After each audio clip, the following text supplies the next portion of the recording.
going to be guiltless in the day of the Lord Jesus Christ. It's the same thing. I cannot begin to fathom having no vestiges of guilt and shame. Like not feeling these impure motives I was talking about earlier. 75-25. I'm 75 for God to love her. 25 is self-preservation. I can't. I'm just a fallen human. But when Paul, you're going to be guiltless in the day of the Lord Jesus Christ. What does that feel like? Wow, what is that like? But I know it's true. And I also know that suffering is going to go away as well. And so I know that day is coming, even though I cannot get my mind around either one of those, guilt-free or pain-free. But Paul has great faith for these mean, nasty people. And one of the things he's saying in this text that you have to see is Paul is implying, what he's implying in this text is that I am tinkering. You see, God did this prior work of grace. God saved them. God's going to sustain them to the end. This is God's child that I'm tinkering with in the present tense. This is his boy, boys, girls that I am messing with. And again, he said the same thing in Philippians 1:6. What God has begun, he's going to complete. I'm going to step into this narrative that God is writing in your life, and I'm going to mess with one of his boys. If you're going to mess with one of God's boys, you better do it well, not mean, not critical, not negative, not self-righteously. If you were to counsel our son, I would want you to do the same thing. If our son came to you for counsel, you say, well, you're Rick's son. You're Rick's son, and you're going to be Rick. And I'm messing with Rick's son, and I want to respect and honor Rick enough not to mess with this boy, not to mess this boy up. Well, this is exponential. You're messing with God's son. And so our attitudes toward people that we are correcting needs to have this view in mind if this is God's child that you're correcting. And so if your husband is God's child, then there is a prior work of grace in his life. He will be sustained to the end, guilt-free in heaven. And God has called you to tinker with his boy. God's called you to mess with his boy and to disciple him and care for him. And so not only do you do this in faith and optimistically, but you do this with care and love because he ain't yours. He belongs to God. And so Paul counted it a privilege to step into the narrative that God was writing in these people's lives and to cooperate with God in what he wanted to do in these people's lives. And so as a wife, you have the opportunity to step into the narrative that God is writing in his boy's life. And so you cooperate with him in taking care of that child. And that is a privilege for a wife to be able to help, not just practically, transformatively, but also with care. I would not want anybody to abuse my child. I would not want anybody to be angry and hateful and spiteful to my child.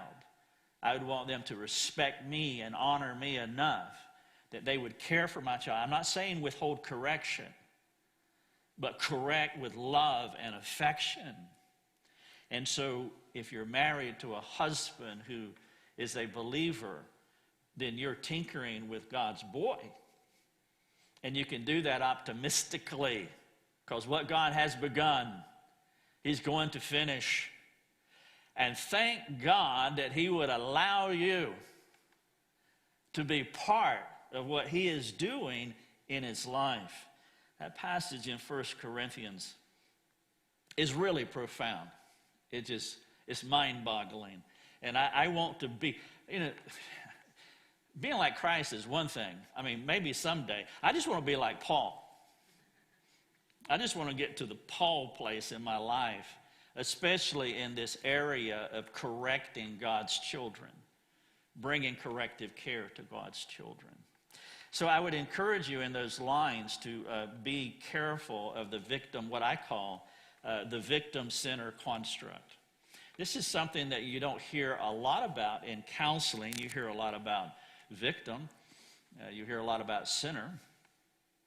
And both of those things are legit.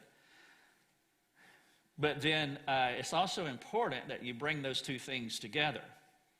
In what we call, in our training, we call it the victim-centered construct, as when the victim sins. Sometimes either people lack courage or they lack compassion, which is really unfortunate. But they only deal with half of the scenario when they're helping people in relational conflict. And so what you end up having is victim-sinner. Over in this corner, we have the sinner. And then over in this corner, we have the victim. Well, you can only half care for them. You cannot comprehensively care for any person if you don't bring those two ideas together and recognize that more than likely, and I would say 99.9999999% that the victim is also a sinner. Now, we can dice up the percentages, 80% victimized, 20% sinner, if we want to do that. But that's unnecessary. What you want to do is care for the people. And so you care 100% for all the victimization that has happened, and you care 100% for all the sinning that has happened.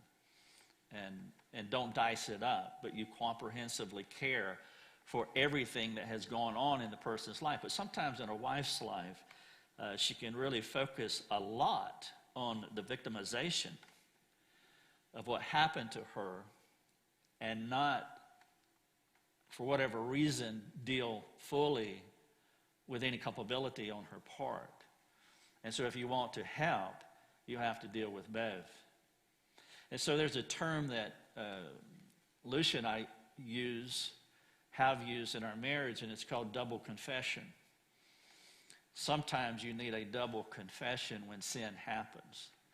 And what it looks like is this.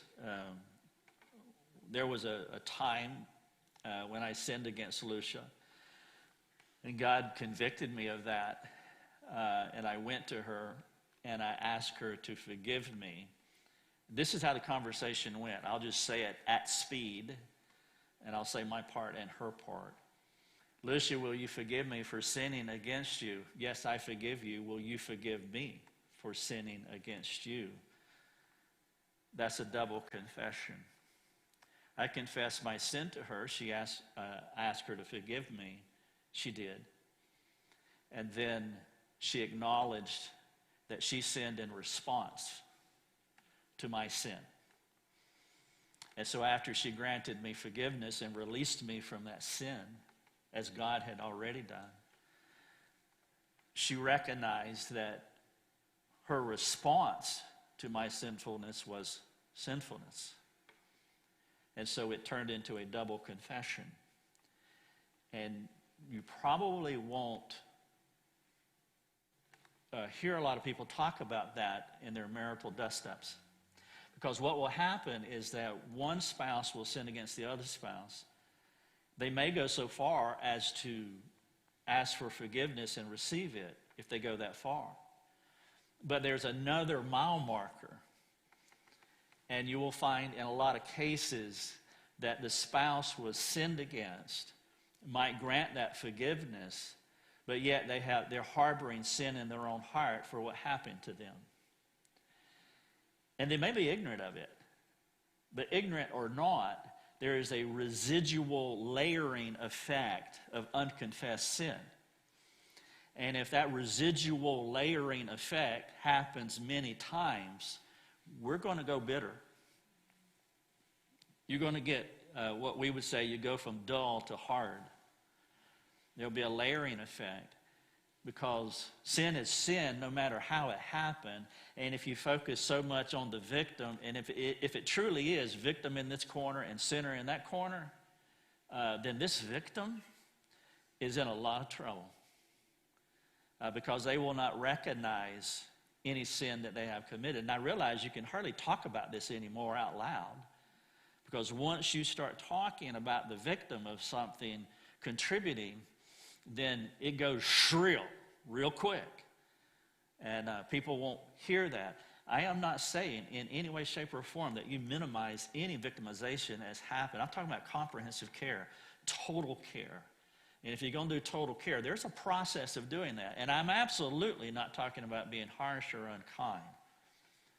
Wayne Mack, one of my profs at the Masters University in Santa Clarita, California, said that Christian counseling is neither Christian nor counseling if it's done without tears.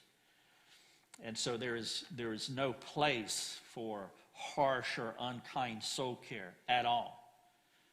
However, no place for unkind soul care does not mean that we don't do soul care. And if there are legit things that are evident, if we don't have the courage and the grace to step into that and try to help people to walk through that, then we're leaving them in their sin. At the end of the day, you're leaving them in their sin.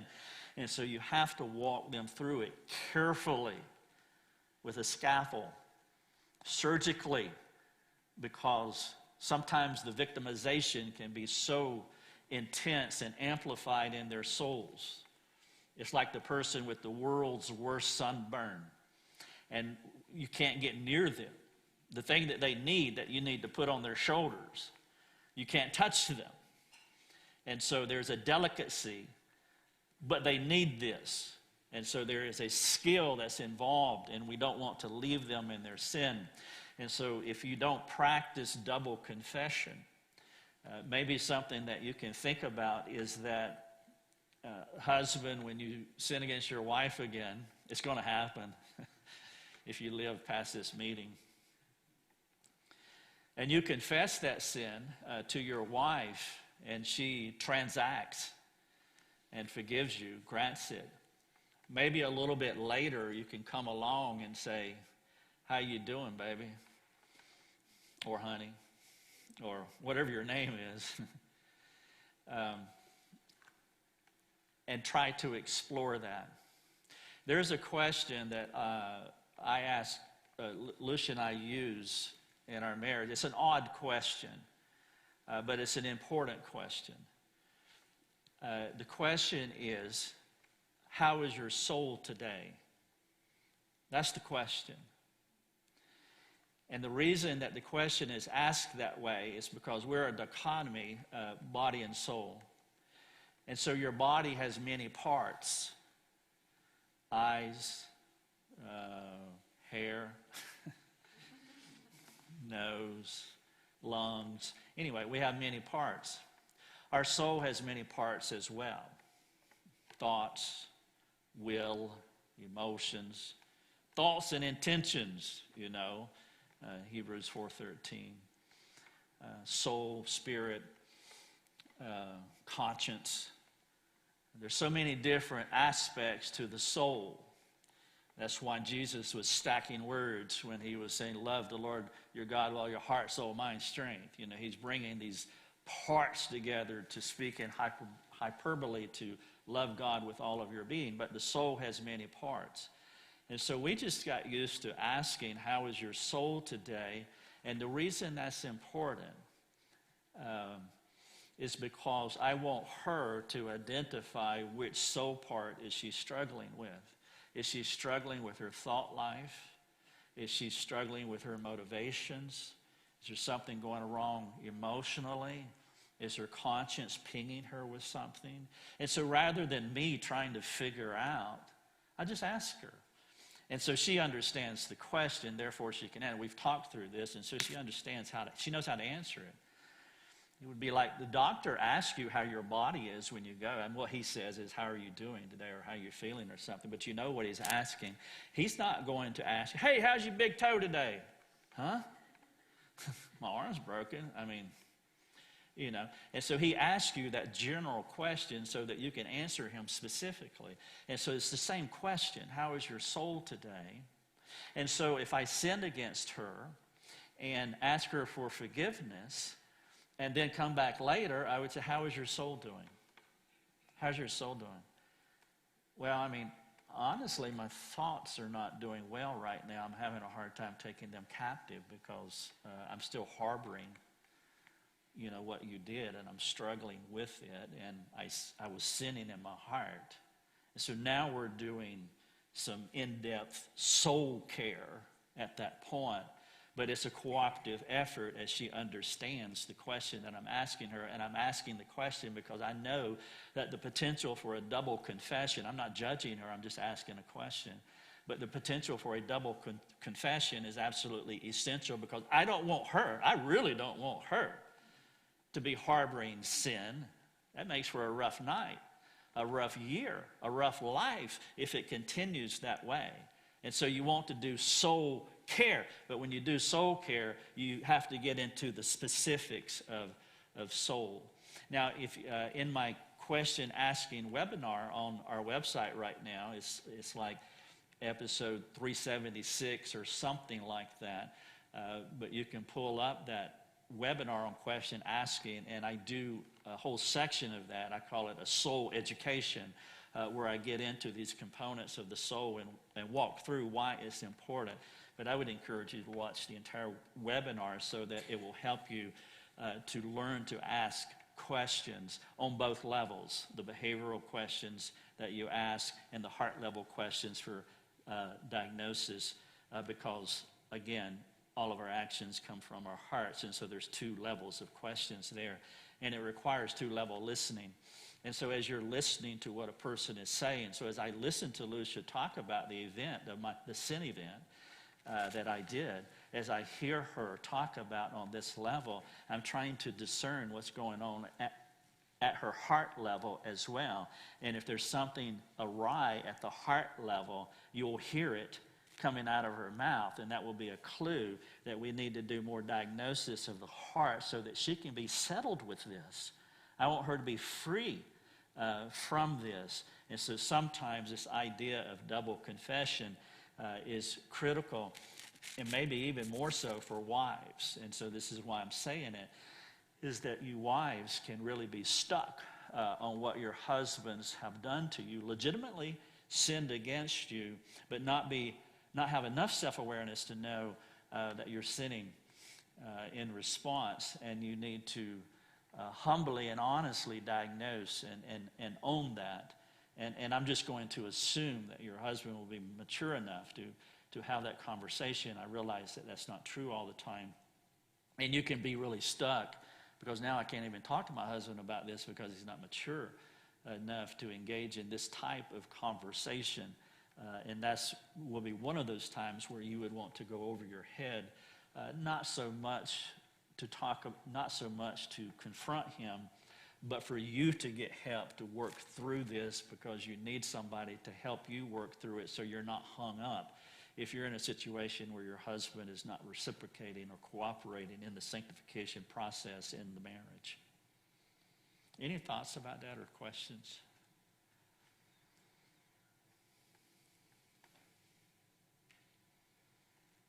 Y'all good? Excellent. All right, just a couple final thoughts.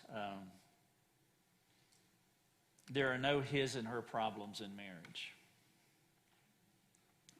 His problems are yours. Congratulations. And her problems are yours. Amen. The way that we did it with our children as we were teaching them when they were younger, we would draw a picture of what marriage looked like. It's really simple. I don't have my pencil with me, so I guess I can't let's see if I can do this. Yeah, there we go. It's really simple. This is not rocket science. I got it, babe. Thank you. It's not rocket science. Thank you. There it is. That's what marriage is. I draw a line on a sheet of paper. I said, that's mama, that's daddy. We're one flesh. It's very simple for our children. And as we talk to them, when you sin against mama, you sin against daddy. We're not two. We're one flesh. Her problems are my problems. My problems are hers. We are one flesh. And then later on, I said, what does this mean? I said, daddy and mommy that's daddy and mommy right there. That's daddy and mommy. And there's two kinds of sins that they can commit. They can sin against their mother, or they can sin against my wife. One of those is far worse. And there have been a few times where they sinned against my wife. And that's when hell comes down. It's like, no. No, you don't sin against her. And we are one flesh. You are one flesh. And so the problems that he has, you have a responsibility to help him to mature, because you're only helping yourself. So 5 points in finishing, quick bulleted. If your husband is caught, anyone who is caught in any transgression, you who are spiritual, you who have the Spirit, meaning believers. Non-Christians can't do this. The natural person does not possess the Spirit of God. They are dead spiritually. But you who are spiritual should restore him in a spirit of gentleness. The word restore means, you'll see that word restore in Mark 1:19. In Mark 1:19, it says that James and John were walking by the water and they saw some people mending their nets. The word mending in Mark 1:19, the word restore in Galatians 6:1, it's the same Greek word. And so if your husband has broken nets, it's your job to restore, to mend those nets, you who are spiritual. And you do it in a spirit of gentleness. And then the last sentence in this verse says, the second sentence, keep watch on yourself lest you too be tempted. And if you are tempted, then there's a double confession that needs to happen. There's a lot of wisdom in this verse. So here's 5 things to think about.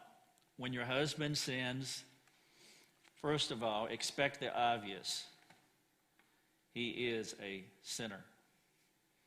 I'm not saying it's right. I'm just saying this is what we do. It's what everybody does. If you marry a person that, and you, if you get bent out of shape over someone sinning, we need to go back and do some doctrinal studies, anthropology, the doctrine of man, harmoniology, the doctrine of sin. Those would be 2 specific doctrines that you would want to study. And what it will tell you is that people sin. And so I'm not giving an out or an escape. I'm just stating the obvious. See, your husband came from the dinged and dented section of the grocery store. We all came from the dinged and dented section of the grocery store. I say that all the time, and I know where y'all met. I was thinking about that earlier when you told me they met in the grocery store. In the dinged and dented section of the grocery store. Whoa, he's dinged and dented. I'm going to bring him home. He's cheap. We all came from the dinged and dented section of the grocery store. So we can't get bent out of shape when someone sins. What we should do is mobilize. Oh, he sinned. Okay. What? Like, seriously? It's like we're fallen. We sin. Expect the obvious. Number 2, be suspicious of your perspective. Critical. There is omniscience, and then there's us. And we are not that. Omniscience is an incommunicable attribute. God did not communicate that to us. We don't know everything. And so let's just say if we could encompass omniscience, we'll say omniscience is 100, and we will say what we know is 0.0000000% of that. And so think of a big circle with a pin dot in it. The big circle is omniscience, and the pin dot is what we know. And so that's why you want to be humbly, appropriately self-suspicious of your perspective, because you probably don't know everything. Guessing, just guessing. So expect the obvious, be suspicious of your perspective, remember who you were. Unregenerate, lost, dark, futile in their thinking. Ephesians 4:17. Love that verse. Number 4, ask questions. Don't make statements. Ask questions. If you make statements, you're on the wrong path. If you make statements, that means go back to point number 2. Be suspicious of your perspective. I know it. No, you don't. You ask questions. Be a question asker, not a statement maker. Expect the obvious. Be humbly, appropriately suspicious of your perspective. Remember who you were. Ask questions more than making statements. And then number 5, there's little to die over. There's very little to die over. And some of us are old enough, not that you're old, but we're old enough. I said old enough, not old. We're old enough, right? We're way old enough. We're old enough to know that there's little to die over. When you look in the rearview mirror at a lot of conflict and stuff, it's like, really? This is what we were arguing about. There's little to die over. And so let's keep things in perspective. All right, thank you. You've been very humble and interactive, and I appreciate it's been fun. I've enjoyed speaking with you all, and thank you. We're going to do I'll pull the overhead back up for the next talk, and I've got about 90 slides that I want to show you, and I want to do a deep dive into this idea of how to change, and it will be very helpful, I'm sure. And we'll do that at the next. When's the next talk, baby? At 4. And if y'all want to talk to us, please, at break. You want to pick or you pick? Gotta close your eyes. Gotta start. Oh, right.